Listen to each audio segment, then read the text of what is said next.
So does episode 2 of Lady in the Lake sink this series or cause it to bubble to the top? Let's talk about it now.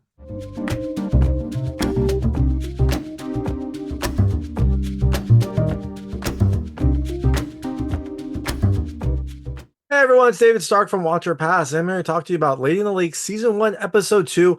It has to do with the search for the marvelous on coming to Apple TV Plus on July 19, 2024. This is the second episode that was released on July 19, 2024. Episode 1 was also released. I watched that episode. I wasn't super impressed. It had, some good bones, but I didn't love that episode, but I did like episode 2 a lot. So, my hot take is I definitely think you should watch this episode. It was a strong second episode that takes what we learned in the first one and adds a bunch more drama and an explosive ending. I definitely think you should kind of catch up on this series. Episode 1 was kind of a slog for me. I don't know, maybe you'll like it more, but I didn't love episode 1, but episode 2 was much better. Had a little bit of action, had a lot more drama, and because of the groundwork that was laid in episode 1, you got to see all these characters and see this story unfold. So I definitely think you should check it out on Apple TV Plus, and I'm going to tell you a little about the episode, a few things I like, a few things I didn't like, and then really quickly go into a recap. So as you can imagine, there will be spoilers in the recap section. If you don't know what happened to this episode, and you might not, there are, like I said, there's a big explosive ending. There's some surprises along the way. I would turn it off when I get to the recap. Before that, though, I'll keep it vague. I'll keep it spoiler free. I'll let you know when I get to those spoilers. So in season 1, episode 2 of Lady in the Lake, it continues right after what happened in season 1, episode 1. We're at the end. Maddie and her new kind of friend slash tag-along, Judith, found the body of Tessie Durst, who'd been missing that day. They found her frozen in the lake, and so Maddie stayed with the body while Judith went to go get some police. Well, now we see the police come. They come and get the body, and they start their investigation. But during this time, Cleo is also working to try to improve her station, try to improve her standing however she can. And do these stories combine? Well, they don't intertwine as much as they did in the first episode, but there are a few parallels. So, things I liked about this episode. The first, I like the music. The music is really, really good. You've got some really powerful strings here during some of the dramatic moments, and then a nice era appropriate jazz feeling soundtrack for a lot of the other scenes. It is a really nice kind of undertone that this series has, and it definitely helps to increase the drama and also make this feel more authentic. Second thing I love, speaking of the drama, there's a lot of drama. I like the drama here. Both consequences of both kind of the results of Maddie leaving her husband in the last episode and of Cleo trying to improve her lot in life, some of the things that she has to do to try to make that happen. That leads to a lot more drama. And from what episode 2 gave us, it seems like this series is going to have a healthy portion of it. The third thing I loved, there's a little bit more action in this one. There wasn't, I don't think, any action in the first one. This one has some action scenes. It's not a lot, right? It's not an action series. It's a drama, but there are some action moments that do kind of help punctuate the dramatic moments and give you kind of a little bit more of an intense feel at times. And the last thing I loved, I already mentioned it, I love the ending. It is a really strong ending. It kind of throws you for a loop in a couple ways and also makes you excited to see what happens next. So all that being said, things I didn't love, there really wasn't anything. I actually really liked this episode, surprisingly, given how kind of lukewarm I was on the first episode. I really like this episode, so I definitely think you should check it out. It's on Apple TV Plus right now, so go watch The Lady in the Lake. You have to watch episode 1 first, but then watch episode 2 and be excited. So, and if you do check it out, let me know what you think. Let me know what you liked and didn't like. I would love to hear it. And I'm going to go into a quick recap right now. So if you don't know what happened to this episode, I would turn it off now because there will be spoilers. So I kind of said it started with the Maddie finding the body. It has a little bit of a flashback before. It essentially starts with Maddie finding the body, but at the start we see Maddie interviewing Mrs. Durst because she's a famous artist. Maddie is an aspiring writer, and so she wants to interview Mrs. Durst, and the interview goes okay. But one of the things that gets highlighted, and I think it's an important theme of this series, is that Maddie seems to be very smart and very determined, but a lot of what she says in this interview is quoting other people. It seems like she is using other people's ideas rather than coming up with her own. And that's something that Mrs. Durst points out. She's, Maddie's asking about what is your, what do you think impressionism is? And Ms. Durst turns around and says, well, what do you think impressionism is? Or something like that. Or what do you think a great impressionist is?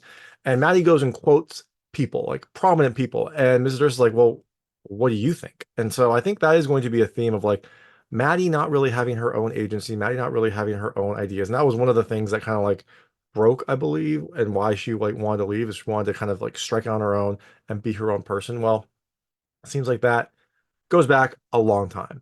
So we also see that during the interview, it starts off poorly, starts to go okay, but then Alan Durst's dad, who is the father of, it seems like, her boyfriend, comes in and kind of hits on her. It's weird. He's being very nice to her, but mentions if I was my son, I would, tell him to take you to New York or something like that. Like it's an odd scene. It feels like he's kind of hitting on her.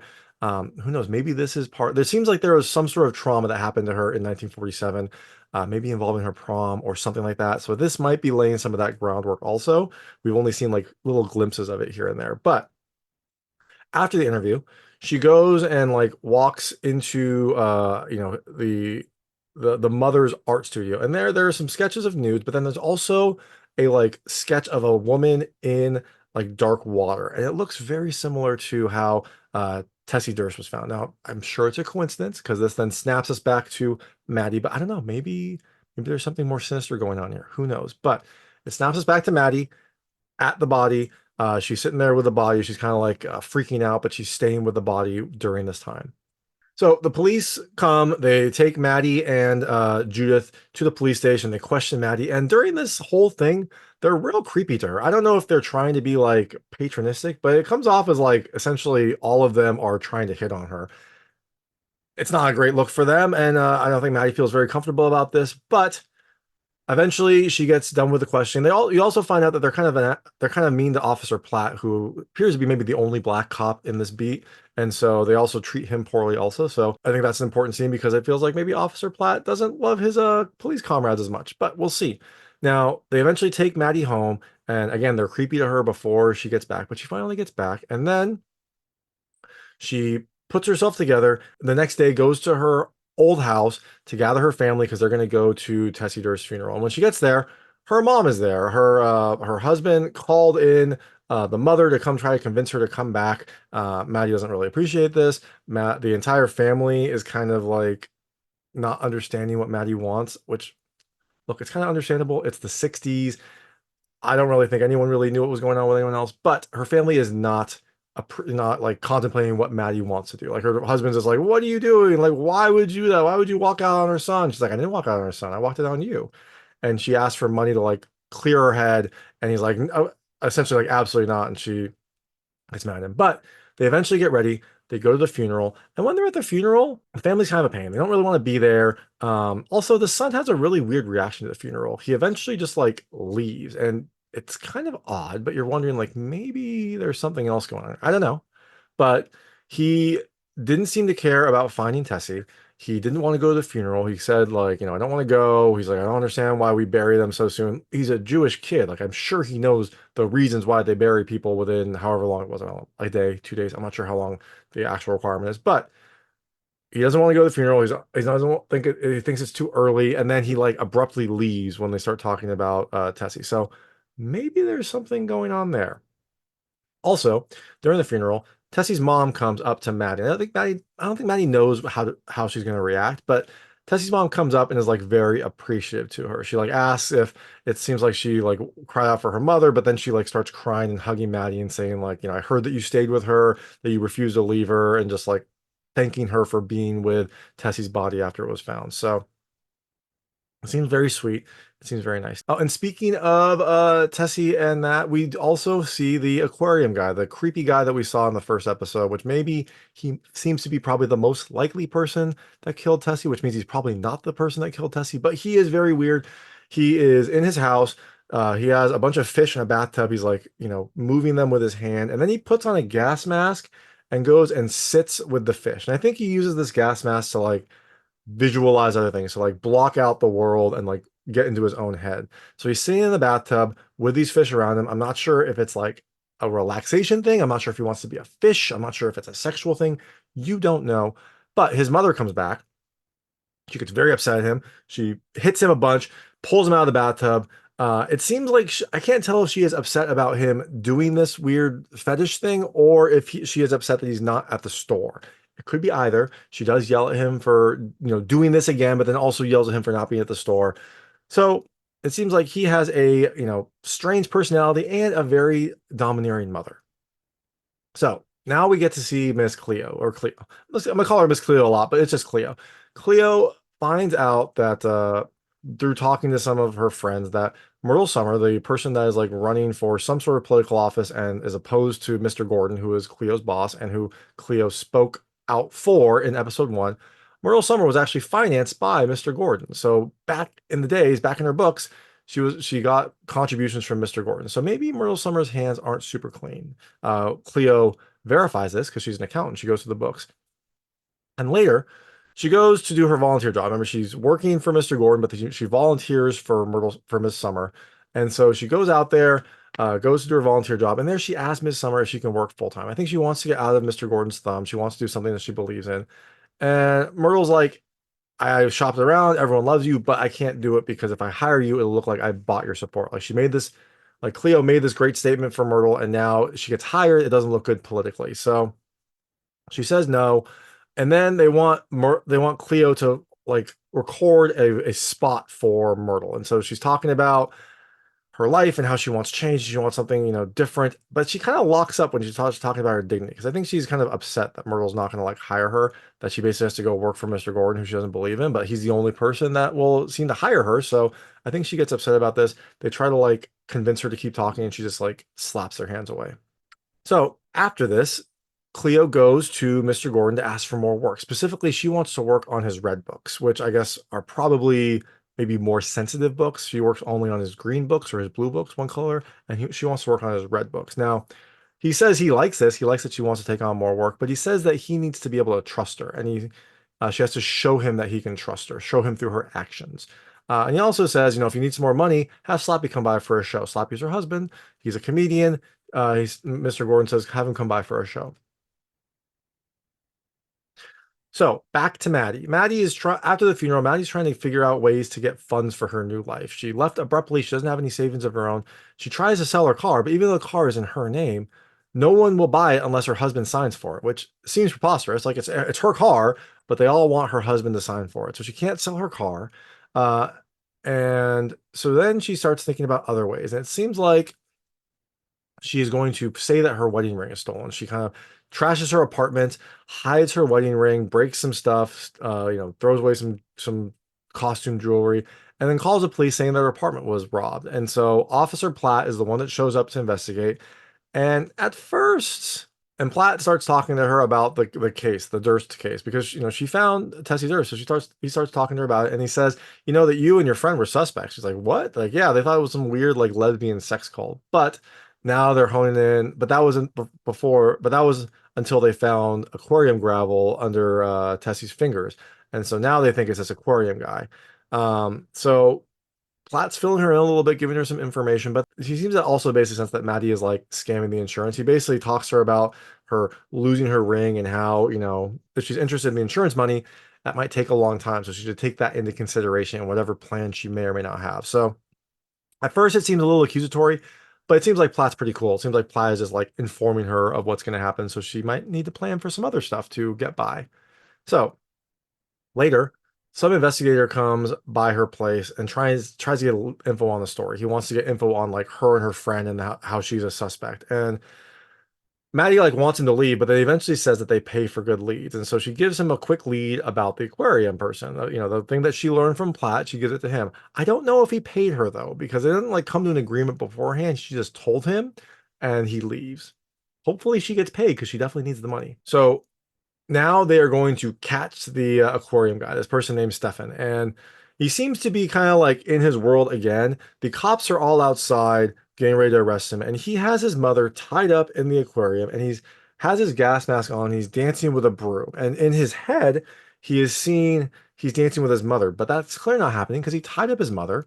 And he's dancing with a broom. So there's something going on with Stefan. The police are all outside telling him to stop, telling him to stop. And eventually they shoot. They shoot the aquarium. They shoot out the windows. No one is killed. Some of the fish tanks get destroyed. And that is when like Stefan or Steven goes down and gets scared. But while he's in this world, while he has his gas mask on, he sees Tessie come in and pick up one of the fish that had fallen on the floor. It might have been a fish she was looking at. I'm not sure because I thought she was looking at the albino fish, but this was like a fish with like orange markings.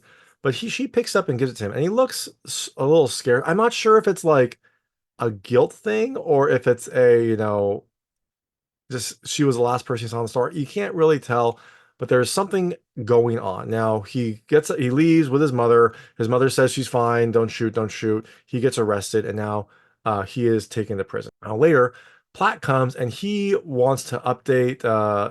Maddie on what happened with Stefan. And so she goes by his apartment. He goes by her apartment. He lets her know that they caught a person. And that is when Maddie offers him a beer. She said, "Would it be a crime if I gave you a beer?" And he's like, "I won't tell if you won't tell." So you can tell that there's something going on, and that quickly escalates. They end up hooking up. It seems much more passionate than what we saw a little bit earlier when Maddie was thinking about her life back home with her husband. That seemed a little bit more formulaic. This seems much more passionate, much more exciting. We will see what happens. I don't know what kind of scandal this would cause because Maddie is still a married woman. Platt is a black man. It is 1960s. It seems like there will probably be some consequences, but they are having fun. It seems like they are genuinely interested in each other, and it seems like he's probably better for Maddie than her husband. So we will see. Now, that was the first half of the kind of explosive ending. So now the other half of the explosive ending. Now we're back at the club. Reggie is meeting with a cop, Platt's partner. Now this all happened before Platt hooked up with Maddie, but I wanted to keep the storylines kind of like consistent. I didn't want to jump back and forth. So Reggie is meeting with a cop who seems to be like either working with Platt or knows Platt, and Reggie gives him a bribe. Now, the cop gives a tip to Reggie. He says, they caught the guy that killed Tessie Durst. His mother is saying that it was a black kid with a bruised eye, and he looks at Reggie's like, "You might want to lay low until that eye heals." And Reggie's like, "Understood." And then that's it. So it seems like maybe this cop suspects that Reggie was the person. Maybe he's just trying to be nice to Reggie, like because he doesn't want like Reggie to get arrested unfairly.